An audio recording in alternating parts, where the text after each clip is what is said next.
everybody, welcome. My name is Rakdos Madness, and today I'm presenting a transfer market Excel sheet going over the players who I believe are on their way out, and just to get a sense of what we might get for them and whether or not that's a loss or a gain for the club, what we would need to get for them in order to not make a loss, and just to get an idea of how hard are we going to push to move these players along and why they may potentially be very difficult to move along. And then we'll do live. We'll do together. We're going to check out one last player. So first on the list, we have Ryan Sessegnon, Mr. Hamstring injury himself. He appears in red, and that's for later. So taken from his market value of 13 million euro or 11.18 million pounds. That's where he stands today with injured hammies and all. He's 11.18 million Great British pounds. But we purchased him from Fulham for 27 million euro or 23.22 million pounds. So what I have here is the net value, or the amount that we would need to recoup in order to break even, would be 14 million euro or just a hair over 12 million Great British pounds. So that's why he appears in red, because let's be honest, everybody, I don't know that he will go for that amount. I don't know that we're going to get 11 million pounds for him. We may have, when I say we, I mean the club, may have to take quite a loss on him. We certainly aren't going to get 23 million pounds for him, and which is unfortunate because I think you get the English tax. He's still young, so we never really got to see what his ceiling is because he's been injured so much. I don't know that we're going to get more than his market value, probably less than his market value, which means the club would take a loss of about 12 million pounds on him. Next, I have Emerson Royal. Now, Emerson Royal is a player who it may be controversial to say he's leaving. I think he's happy at Spurs. I wanted to take a look at him just to get a sense of, test the waters. If we sold him today, what would we get for him? And how would that affect the club's books? So he's worth today 18 million euro or 15.48 million Great British pounds. It sounds about right. You're getting a good back who is a much better on defense than he is on offense. He can't dribble, but he can slide tackle. Not to sound like a car salesman, but he is a very good in defense, and I think that 15 million pounds sounds about right. However, we bought him from Barcelona for 25 million euro or 21.5 million pounds. So that means we would be taking a loss of 7 million euro or 6.02 million Great British pounds on him. Could we get more than 15.5 million pounds for Emerson Royal? I don't think so. I think he's a player who, if we want to move out the door, probably needs more minutes and probably needs to showcase himself better. The problem is, I don't know that he's going to get many opportunities, right? Because who is he going to replace? Pedro Porro? No. Only if Pedro Porro gets injured. When we were relying on Emerson Royal for that period of time when Pedro Porro was injured, and so was Destiny Udogie, we were losing games. So I like Emerson Royal as a person. I think he's a great character, and I think he brings a happy spirit to the club. And I think on defense, he has made some fantastic defensive slide tackles and blocks. He's relegated to the bench. I don't know that he's happy there on the bench. And the problem is he's burning a hole in the club's pocket with his valuation on the bench. So I would hope that if he were to go in the summertime, perhaps for some whatever games we have left, if there's an opportunity for him to come in, get some more game time to showcase himself and do it well, perhaps he can push that up another couple million, and then it reduces the amount that we have to try to recoup on him. Next is Giovanni Lo Celso. Gio is someone who can be good, but I think we've seen his ceiling, and he also is a player prone to injury. So I know he wanted to go back to play in Spain, and we bought him from Real Betis. Initially, we loaned him, and then we chose to purchase him. Right now, his market value is 16 million euro or 13.76 million pounds. Combined between loan fee, because we paid a fee of 16 million euro, and then we purchased him for 32 million euro for a grand total of 48 million euro or 41.28 million Great British pounds. So the club is in the red, 32 million euro or 27.52 million pounds based on his current market value.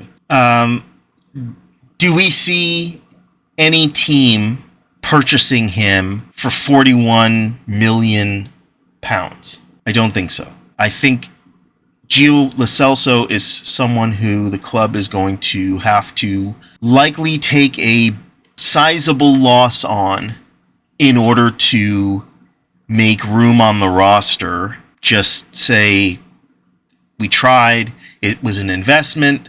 Sometimes investments don't work out. Just from a transactional perspective, just say thank you for your time and move on. And can we get 13.76 million pounds for him? I believe so. I think we could probably even get 15 million pounds for him.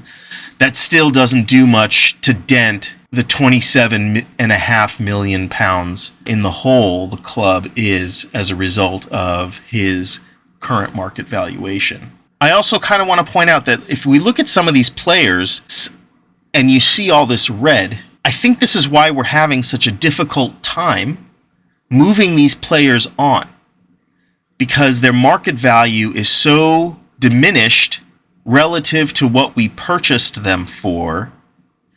And I'm not sure, who do we blame for that? Is that Daniel Levy who we blame? I don't know that he negotiated all of these. Is this, one of our recruiters? I don't know who we blame for these prices, but someone's to blame.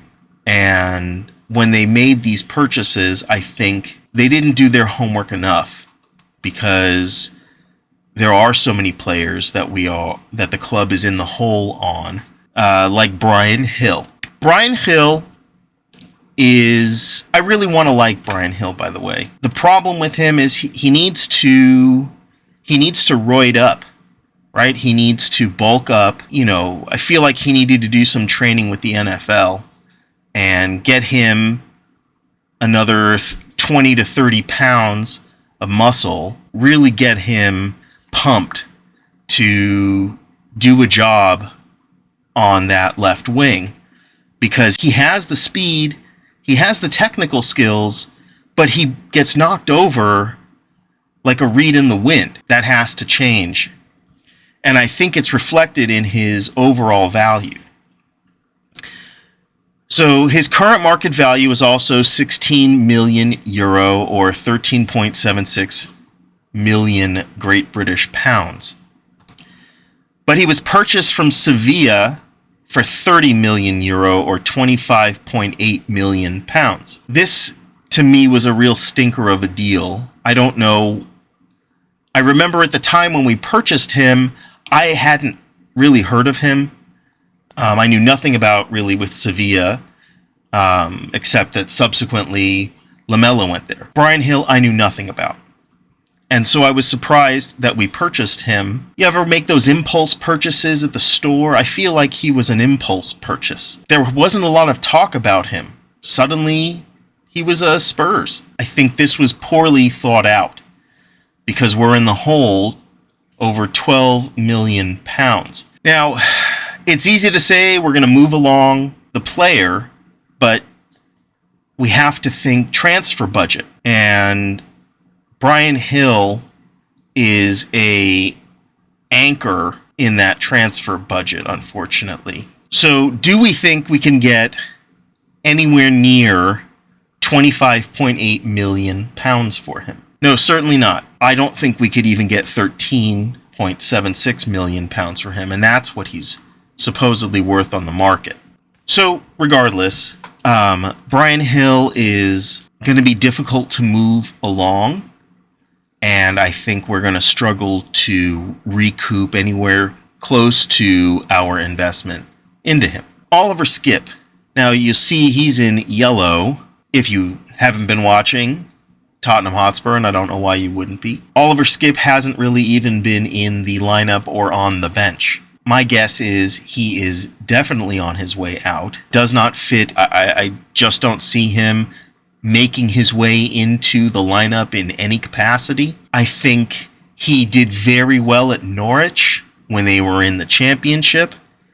And I think the championship is probably where he belongs. I think he needs another year or two there. And that may just be his ceiling because he shined when he was there. But he definitely does not shine in the Premier League. So why is he in yellow? Because his market value is at 15 million euro or 12.9 million pounds. But of course, there's no purchase price because he's homegrown. He's one of our own. And he's always been with our club. So everything is profit on Oliver Skipp. So I say, while he still has pretty good value, we need to definitely move him along in order to increase whatever coffers we may have in the summertime. And then we'd say, thank you, Oliver Skipp, for your service. Now, give us the 12.9 million pounds. Pierre-Emile Højbjerg.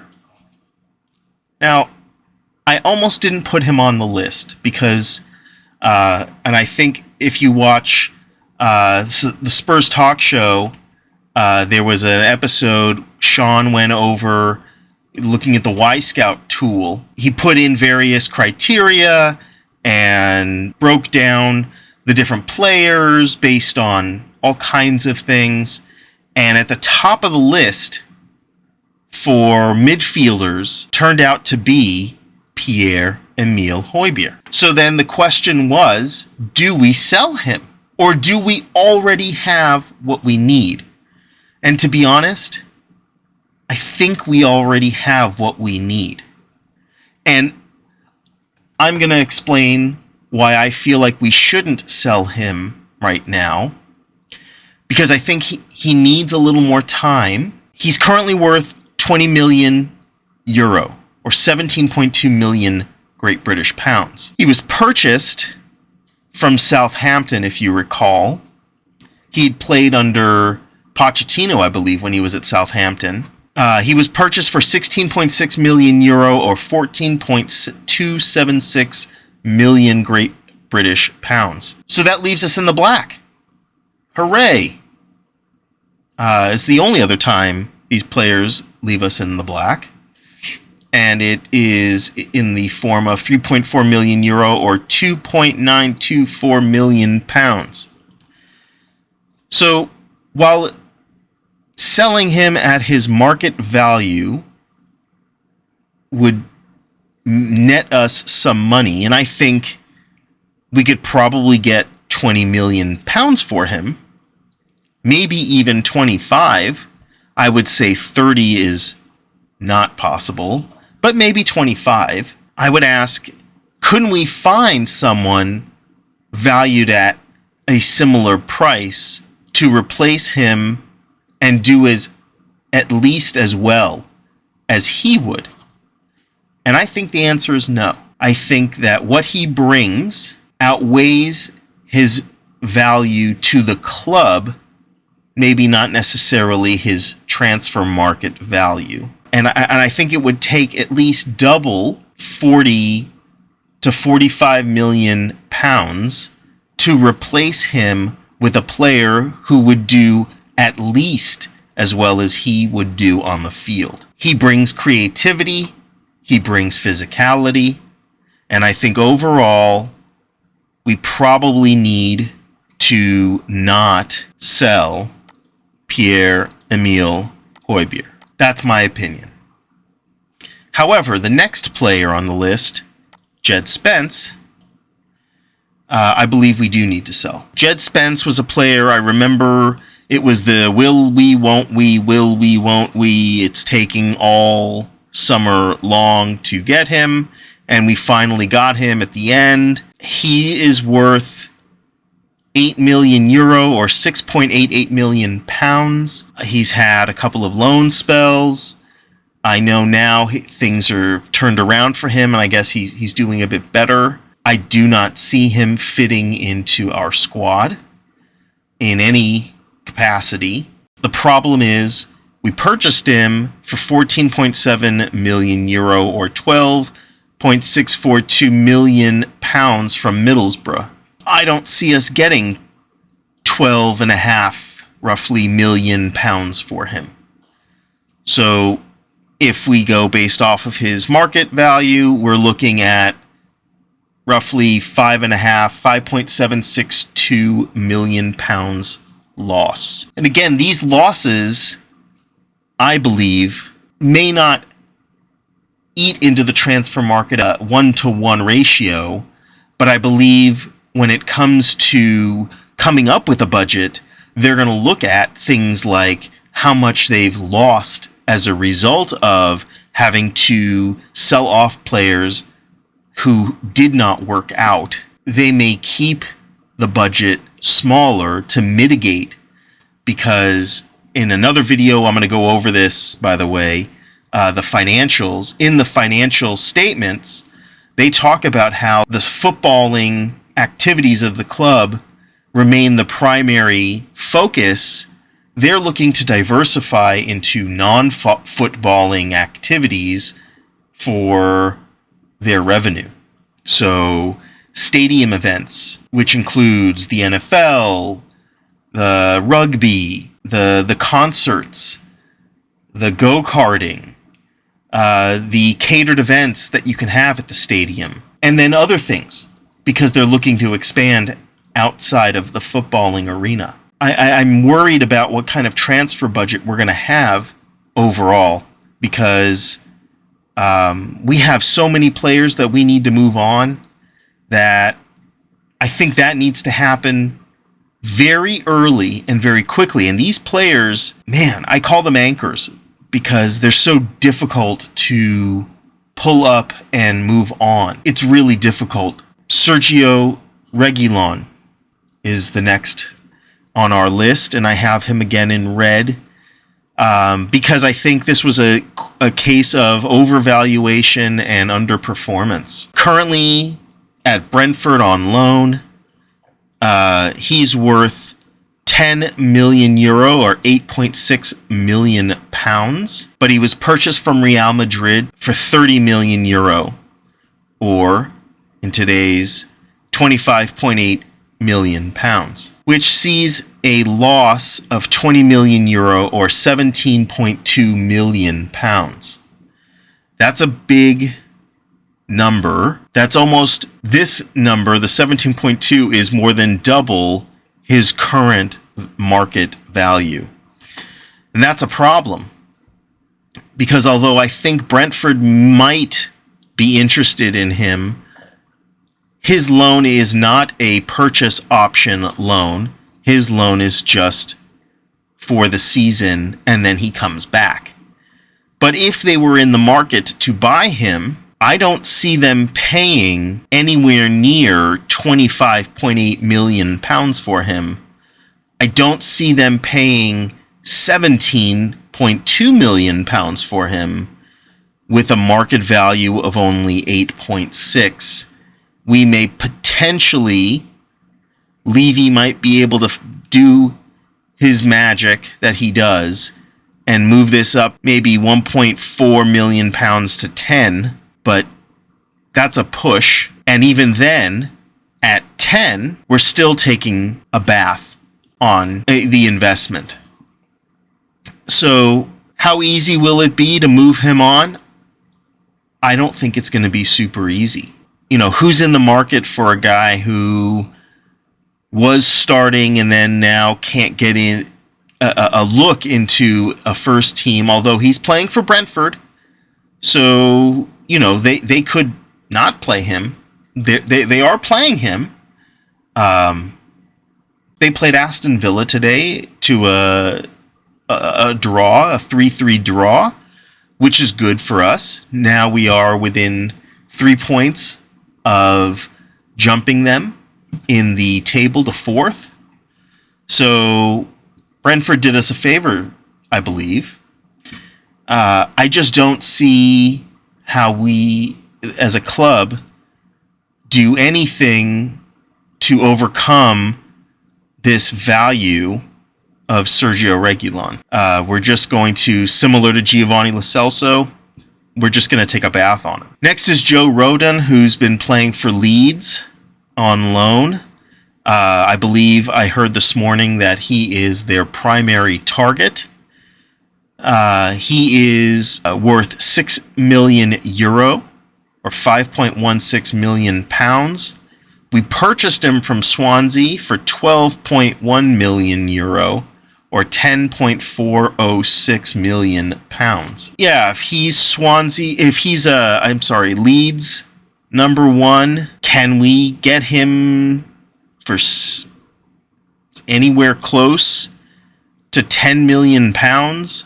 I don't think so. Looking at going double on his current market value price, I just don't see that happening. So anything to mitigate the 5.246 million pound loss we would take if we were to sell him at his market value to Leeds. I don't know what kind of budget Leeds has. If they can even spend £5 million on a player, maybe they can. If they get promoted, which I think they probably will, they will have a lot of money to spend. So that is a consideration to keep in mind. The last player who was not on my list, we're going to look up together. So let's look him up. We're looking at Tanguy Ndombele.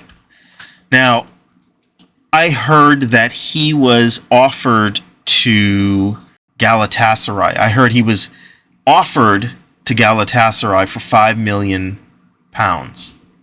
And I'm not sure that they're going to take it. They said Galatasaray have an option to buy the player for €15 million. They're not going to do it. The question is what to do with this player, who, according to transfermarket.com, is worth €11 million. So we're going to put that in there, €11 million. Let me bring this down, which is 9.46 million pounds. Now, Galatasaray says he ain't worth 5. So that's a problem. What did we buy him for? That's not a rhetorical question. Why did we buy him? But how much did we buy him for? So we purchased him from Olympique Lyon for €62 million. Awesome. So 62, or for my friends in the UK, 53.32 million Great British pounds. That's a terrible ratio. Tanguy Ndombele alone, we're going to take a bath as a club on him. 43.86 million pound loss, which is staggering. That's rough, because Ange he'd rather have two 50 million pound players than one 100 million pound player, which I'm not here to debate. But if we try to move Ndombele on, and Galatasaray, no offense to them, but if they won't even take him for 5 million pounds, we're not making much of a dent in the investment we made in him of 53.32 million pounds. So do I see the team selling him in the summertime? I don't. I just don't. An investment in him needs to be made. He needs to lose weight. He needs more motivation. Maybe he needs to have his moment, but someone needs to do something. Maybe he needs to see Richarlison's therapist. I'm not sure what he needs to do, but the club and the fans need him to do this, whatever it takes, because otherwise we're going to have this player on the books who is just burning a hole in our transfer market budget. So on the whole, if we look at these players, and let's say I take out Højbjerg, because I think that for the price, I don't think we're going to find a better player in his position than Højbjerg. Our total net value, the amount to recoup our investment, we are at a negative 116 million pounds, based on, again, what their market value is today versus what we purchased them for. That is a transfer budget, 116, and that's something Daniel Levy is definitely going to look at when we go into the transfer market this summer.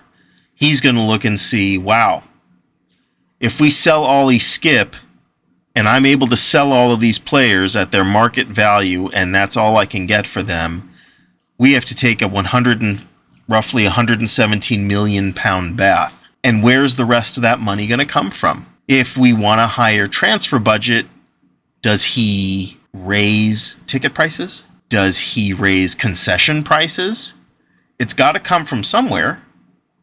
So if we want 150, 200 million pounds in the transfer market as a war chest, where's that money going to come from? He still has to overcome on the books this 117 million pound loss that he's going to have to take if he can't sell Ndombele and has to tear up that contract. If he can't sell Lo Celso for more than 13.7 million pounds and has to take a 27.5 million pound bath. With an injured Ryan Sessegnon, what is he supposed to do with an injured or otherwise injury prone Ryan Sessegnon? He's going to take a 12 million pound loss on him. It just eats away at our transfer market budget. And that is the point that I wanted to make today in this video with this Excel workup that I made. I'm worried about what kind of transfer budget we're going to have this summer because of the players that we have, these anchors that we have dragging our budget down. Please like the video if you liked the video. Please subscribe to the channel if you are enjoying my brand new content. This is only my second video. I'm still figuring this whole YouTube thing out. I'm a 45-year-old man trying to figure out YouTube for the first time. So please bear with me and have a wonderful day, and I'll see you in the next one.